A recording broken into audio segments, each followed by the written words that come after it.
Class biology में एक बार आपका हार्दिक अभिनंदन है। हम आपको 10th क्लास बायोलॉजी में जैव प्रक्रम चैप्टर को समझा रहे थे। जैव प्रक्रम वे सभी प्रक्रम हैं, वे सभी प्रोसेसेस हैं जो हमारे शरीर की अनुरक्षण करते हैं, हमारे शरीर को मेंटेन करने के काम में आते हैं। इन जैव प्रक्रमों में दो प्रकार की अभिक्रियाएं होती हैं, अपचयी और उपचयी। अपचयी अभिक्रियाओं में जो सबसे मुख्य है वह है पोषण। मैंने पोषण के बारे में आपको बताया था। पोषण दो प्रकार का होता है, परपोषण और स्वपोषण। परपोषण के मैंने 3 प्रकार बताए थे और स्वपोषण के बारे में मैंने बताया था। इस विधि में, इस मोड में जंतु अपना भोजन स्वयं तैयार करता है। इस तरह से हरे पेड़ पौधे, हरा जंतु जैसे कि यूग्लिना, ये अपने शरीर में स्वयं अपना भोजन तैयार करते हैं। ये भोजन तैयार करने के लिए जो स्थान है वह है हरित लवक। हरित लवक के अंदर एक हरे रंग का वर्णक पाया जाता है, जिसको पर्णहरिम अथवा क्लोरोफिल कहा जाता है। जिन पौधों में ये पर्णहरिम पाया जाता है वो सूर्य के प्रकाश से ऊर्जा प्राप्त करते हैं और वायुमंडल से कार्बन डाइऑक्साइड लेते हैं और भूमि से जल ग्रहण करके कार्बन डाइऑक्साइड और जल के रिएक्शन से अपना भोजन स्वयं बनाते हैं। इस विधि को स्वपोषण कहते हैं। तो जब हमारा पास टॉपिक है पौधों में पोषण, तो स्वाभाविक है हम स्वपोषण आर्टोट्रॉफ के बारे में ही आपको बताएंगे। इसमें मैंने लिखा है, अन्य जीवों की भांति पौधों को भी अपनी उपापचय क्रियाओं के लिए भोजन की आवश्यकता होती है। पौधे एक ही स्थान पर स्थिर रहकर अपना भोजन स्वयं बनाते हैं, अतः पौधों को स्वपोषी कहते हैं। पौधे जिस प्रक्रम में अपना भोजन स्वयं तैयार करते हैं उसे प्रकाश संश्लेषण यानी फोटोसिंथेसिस कहते हैं। देखिए, संश्लेषण में कई सारी चीजें मिलाकर एक चीज बनाई जाती है, एक या दो चीजें बनाई जाती हैं और विश्लेषण में कुछ चीज तोड़ी जाती है। यहाँ संश्लेषण हो रहा है। प्रकाश संश्लेषण को अंग्रेजी में कहते हैं फोटोसिंथेसिस। फोटो का मतलब होता है प्रकाश और सिंथेसिस का मतलब है संश्लेषण। सूर्य के प्रकाश में पौधे के हरे भागों में, हरे क्यों होते हैं? पर्णहरिम की वजह से, क्लोरोफिल की वजह से। हरे भागों में उपस्थित पर्णहरिम क्लोरोफिल की सहायता से कार्बन डाइऑक्साइड व जल को होते हैं H2O के संयोग से ग्लूकोज आदि कार्बोहाइड्रेट के बनने की क्रिया को प्रकाश संश्लेषण या फोटोसिंथेसिस या कार्बन सांद्रीकरण कहते हैं। ये संयोग शब्द का मतलब होता है जुड़ना। ग्लूकोज एक प्रकार का कार्बोहाइड्रेट है और ये सबसे सरल कार्बोहाइड्रेट कहलाता है। हमारे शरीर में भी जब भोजन का पाचन होता है तो अंतिम कार्बोहाइड्रेट ग्लूकोज ही बनता है, जिससे हमें पर्याप्त मात्रा में ऊर्जा मिलती है। मैं आज की अभी वीडियो में अपने बारे में ही बताऊंगा, अभी पौधों के बारे में बताया। तो देखिए, कार्बन डाइऑक्साइड वायुमंडल से ले लिया, जल आपको भूमि से मिला, सूर्य प्रकाश सूर्य से आ ही रहा है और क्लोरोफिल की प्रेजेंस बहुत जरूरी है क्योंकि ये ऊर्जा को एब्जॉर्ब कर लेता है। मैं अभी इससे आगे बताता हूँ। तो ये ग्लूकोज बनेगा, ऑक्सीजन बनेगी और जल बनेगा।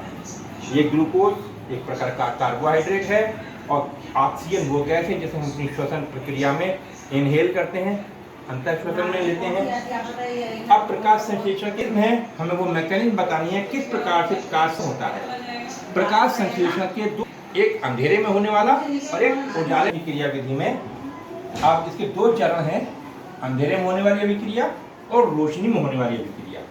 तो जो प्रक्रिया प्रकाश की उपस्थिति में होता है उसका अध्ययन सबसे पहले मिस्टर हिल ने किया था।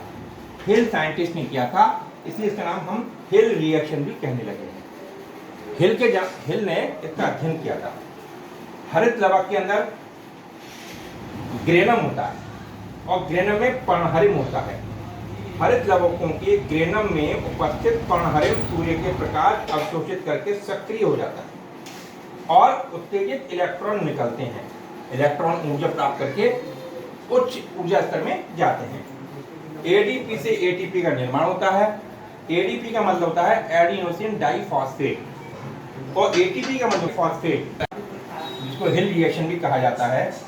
हरित लवकों के ग्रेनम में उपस्थित पर्णहरिम सूर्य का प्रकाश अवशोषित कर सक्रिय हो जाता है और उत्तेजित इलेक्ट्रॉन निकालता है। एडीपी से एटीपी का निर्माण होता है। एडीपी का मतलब है एडिनोसिन डाइफॉस्फेट, याद रखिए, इसको एग्जाम में पूछा जाता है। एटीपी का मतलब है एडिनोसिन ट्राइफॉस्फेट। ये दोनों फुल फॉर्म आपको याद होनी चाहिए। ये ऊर्जा के एक प्रकार से यूनिट हैं। ऊर्जा युक्त क्लोरोफिल द्वारा जल का प्रकाशीय अपघटन होता है। क्या होता है? इसमें पानी जो है हाइड्रोजन आयन और हाइड्रोक्सिल आयन में टूट जाता है। यह हाइड्रोक्सिल आयन जो संघनित होता है, संघनित होकर पानी और ऑक्सीजन देता है, और जो हाइड्रोजन आयन है वो NADP के साथ रिएक्शन करके NADPH2 बनाते हैं। ये आपका प्रकाशीय अभिक्रिया है, प्रकाश की प्रेजेंस में होती है। इसको हिल ने अध्ययन किया था, इसलिए इसे हिल अभिक्रिया भी कहा जाता है। इसका जो दूसरा चरण है उसके लिए प्रकाश की आवश्यकता नहीं है, अथवा ये कम प्रकाश में भी संपन्न हो सकती है। इसका अध्ययन केल्विन ने किया था और ये बताया था एक प्रकार की साइकिल है जिसके केल्विन चक्र भी कहा जाता है। यह अभिक्रिया हरित लवक के स्ट्रोमा में होती है और ये अभिक्रिया हरित लवक के ग्रेनम में होती है। 5 कार्बन वाला एक कंपाउंड होता है RuBP, जिसका पूरा नाम होता है रिबुलेस बाइफॉस्फेट। RuBP का मतलब है रिबुलेस बाइफॉस्फेट के साथ कार्बन डाइऑक्साइड के अणु मिलकर 6 कार्बन का एक अस्थायी यौगिक का निर्माण करता है। इसको होते हैं PGA। RuBP का कार्बन डाइऑक्साइड से रिएक्शन होता है एंजाइम्स की उपस्थिति में, तो अस्थायी यौगिक बनता है और ये अस्थायी यौगिक जो है PGA में कन्वर्ट हो जाता है। ये PGA बनता है और ये PGA इस NADPH2 से रिएक्शन करके PGAl और NADP पॉजिटिव आयन देता है। PGAl जो है इसमें 3 कार्बन का पर यौगिक है। इसमें 2 अणु जो है मिलकर के ग्लूकोज का निर्माण करते हैं। ग्लूकोज से ही अन्य सभी प्रकार के भोज्य पदार्थों जैसे प्रोटीन, वसा, मंड आदि का निर्माण भी पौधों के भीतर ही होता है। केल्विन चक्र में PGAl तथा इसके उत्पादों से रिबुलेस बाइफॉस्फेट RuBP का फिर से निर्माण हो जाता है। यह चक्र अभिक्रियाओं को चलाने के लिए फिर से तैयार हो जाता है। तो हमें पूरी बात ये याद रखनी है कि पौधों में पोषण स्वपोषण होता है और स्वपोषण में पेड़ पौधे अपना भोजन स्वयं बनाते हैं और स्वयं बनाने की क्रिया को प्रकाश संश्लेषण कहते हैं, जो 2 चरणों में संपन्न होती है, प्रकाशिक अभिक्रिया और अप्रकाशिक अभिक्रिया। प्रकाशिक अभिक्रिया को हम हिल रिएक्शन कहते हैं और अप्रकाशिक अभिक्रिया को हम केल्विन चक्र कहते हैं।